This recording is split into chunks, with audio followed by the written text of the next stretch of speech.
Introduction.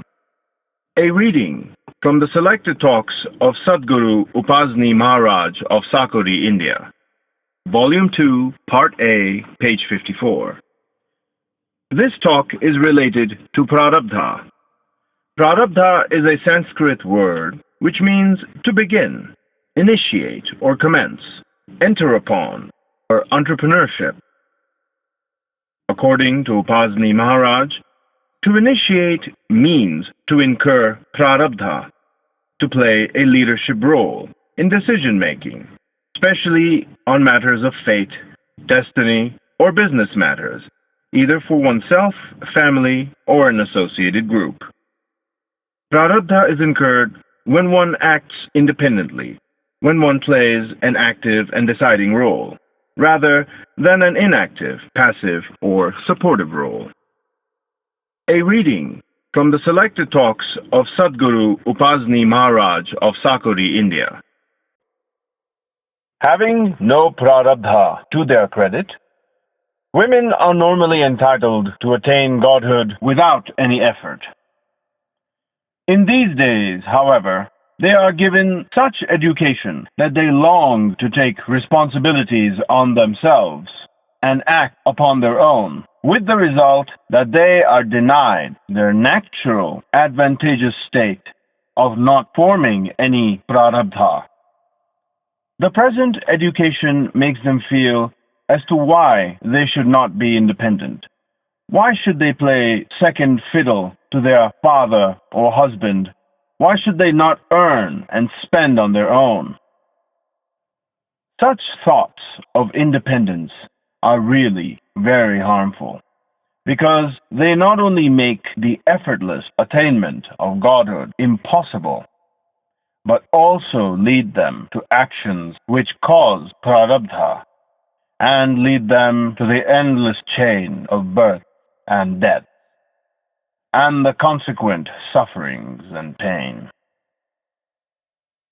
As a result of the present system of education, some women are often heard to say that under the garb of religion, men keep them dependent, make them obey their orders, and keep them restrained at home. Such women are not real women. They are really the reborn men who were addicted to women in their former life. That is why they talk in such a fashion that does not become a real woman. A real righteous woman will never talk like that. It is not in her nature to freely mix and talk in men's company. The dignity of a woman is her modesty. There is nothing more shameful for a woman than to confront and look at any man for any reason, even though they are now in female form. These present educated women are really the reborn men, who were very proud of their education and were addicted to women.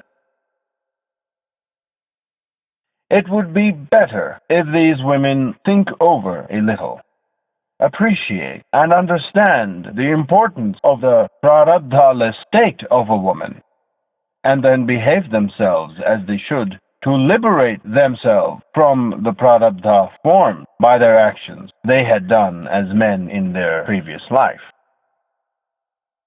After all, a woman has no prarabdha and is able to lead the menfolk associated with her to liberation, along with herself. Why should not the present educated woman thus liberate herself and the men along with her as well? It is the actions that are done independently that form the prarabdha and make a person take innumerable births, one after another.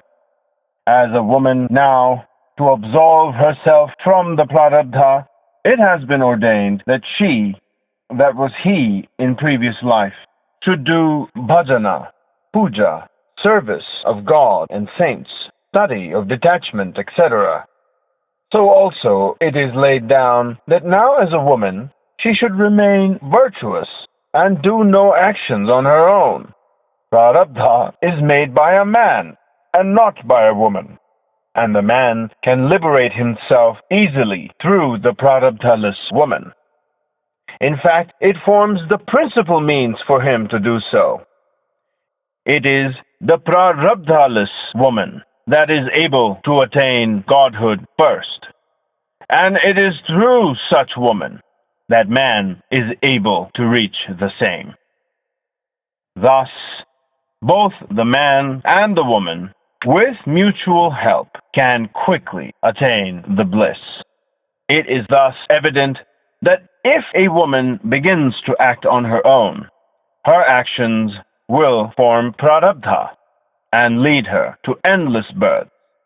That is why it has been ordained that a man alone should form the prarabdha, and the woman should remain without it. It is for this reason that it has been customary amongst many Marwadis, Gujaratis, Muslims, royal families, etc., for the women not to take part in the external affairs of the world. What of this? These women even avoid to see the face of a man, the maker of the prarabdha. Whatever the modern woman might say, these women always prefer to hide their faces behind the veil, lest they are seen by any man. They dress in such a way that even their nail does not become visible to a man. Many royal families are seen to follow this veil system. When these women have to move out and have to use a vehicle for the same, the whole vehicle is so covered that throughout the journey they remain completely concealed. The veil is not a matter of some useless custom. It has a great principle behind it. Men belonging to these sects are always busy in the affairs of the world. They are immersed in the duels. They are steeped in rajaguna. They do all sorts of business. Fights, wars, diplomacy, and so on. All this is bound to cause prarabdha. Being continually busy in their business, it does not become possible for them to do anything else. They cannot find time to perform any rituals, etc., to absolve themselves from the prarabdha they form. Hence, the faith has ordained that they continue to form prarabdha, but their women should remain so inactive that they should form none. That is why women are so secluded from men, that they should not have any temptation to do any action likely to cause the prarabdha. The veil is the principal means to keep them aloof like that. This is the real purpose of the veil. These women are prohibited from taking any part in any business, the give and take of this world, or the politics dealing with the country and the kingdoms, and so on. Being actively inactive in all worldly affairs, they form no prarabdha.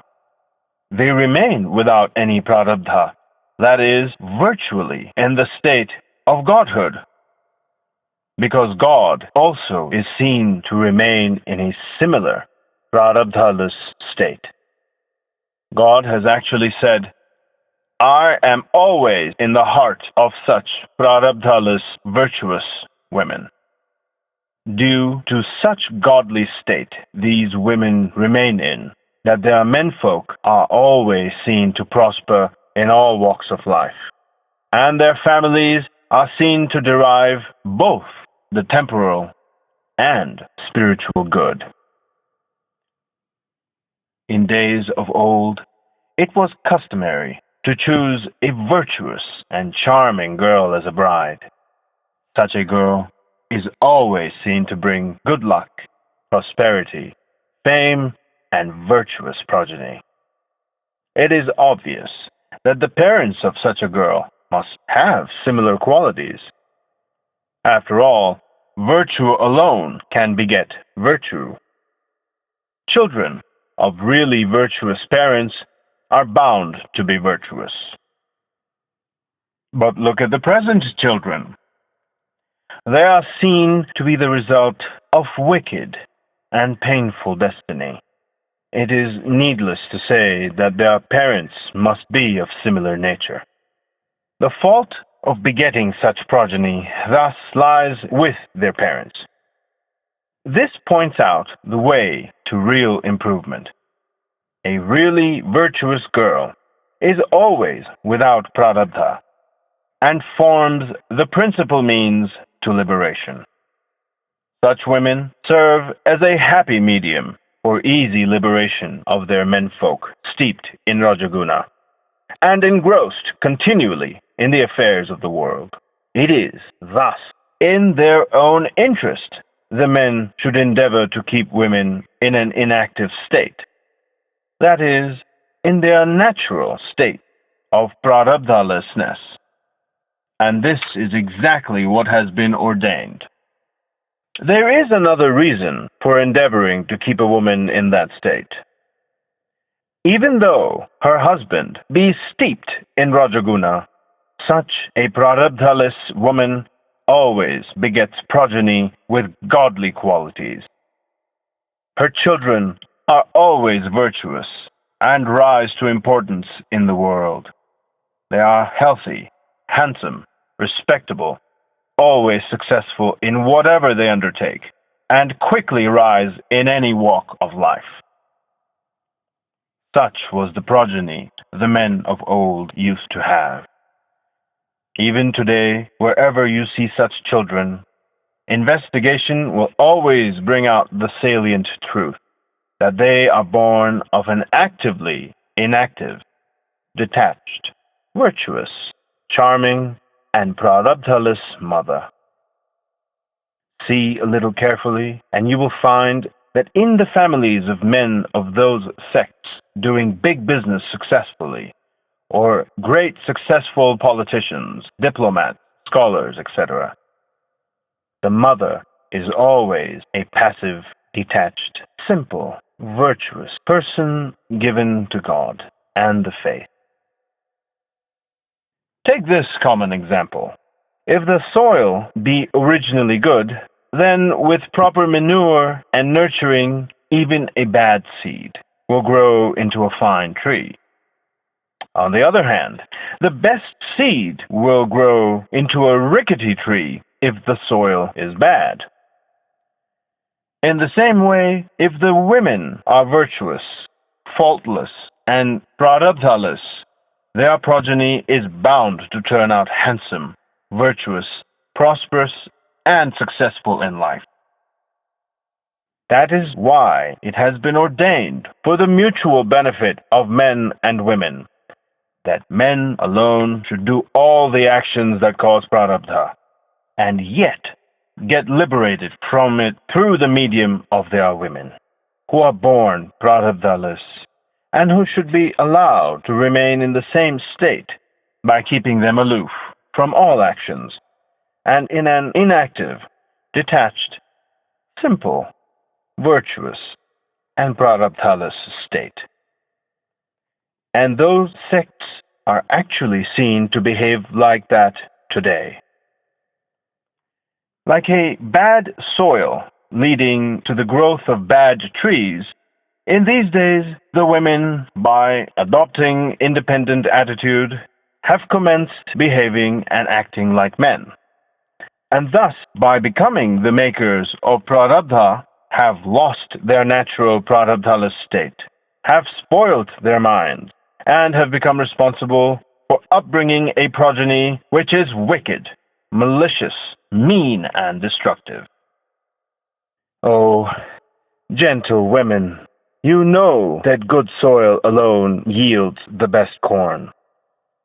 If then you wish to have handsome, virtuous, respectable, successful, godly, and gem-like children, and to have both the temporal and spiritual happiness, with liberation in the end, and it is but natural for you to desire for all this, it is high time for you to give up this harmful spirit of manly independence, to stop to act on your own like men, and thus forthwith cease to form any prarabdha, Please remember that this so-called independence of yours is very harmful. It ultimately leads you to suffering and pain only. Your actions form Prarabdha, and such Prarabdha only leads you to suffering and pain. Your natural, normal state is Prarabdhaless, the state of God, capable of giving you and yours all happiness and liberation. Due to improper association with men and the improper education imparted to you, your eyes are directed to things beyond your natural and normal sphere. And this has led us to the present degeneration of ours. The present day men and women are not what they really should be. The present day women are neither dealing with the affairs of the world in a proper, independent spirit, nor with the spiritual life which is their natural heritage. They have no idea of what temporal happiness is, while they are missing the spiritual one. They have simply set aside the real necessity of their having a permanent saubhagya.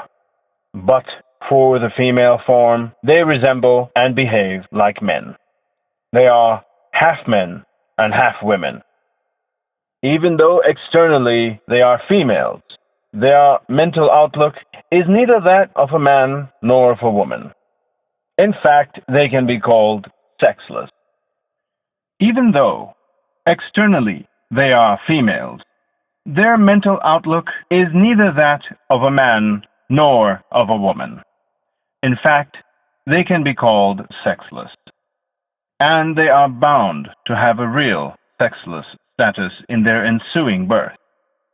Please think of the common saying, Yamati Sagati, meaning, you get the state to suit your thoughts and mental outlook.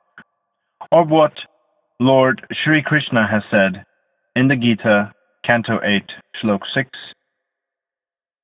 Yam yam vapi smaran bhavam tajatyante kalevaram tam tameveti kanteya sada tadbhava bhavitaha.